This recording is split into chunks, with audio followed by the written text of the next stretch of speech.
Love ఈ అందమైన 4 అక్షరాల బారిన పడని మనిషి ఉండరు, మనసు ఉండదు.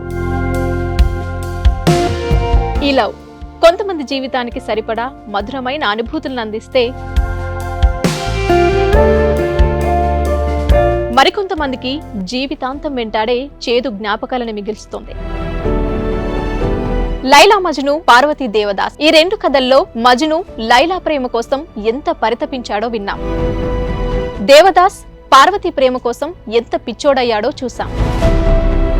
కానీ లైలా మజ్ను ప్రేమ కోసం ఎంత ఆరాటపడిందో మనం ఆలోచించలేదు.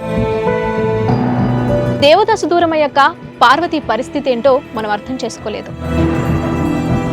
ప్రేమ నుండి పెళ్లి వరకు వెళ్ళలేకపోయినా ఎంతో మంది అమ్మాయిల బ్రేకప్ స్టోరీస్తో మీ లవ్ టుడే.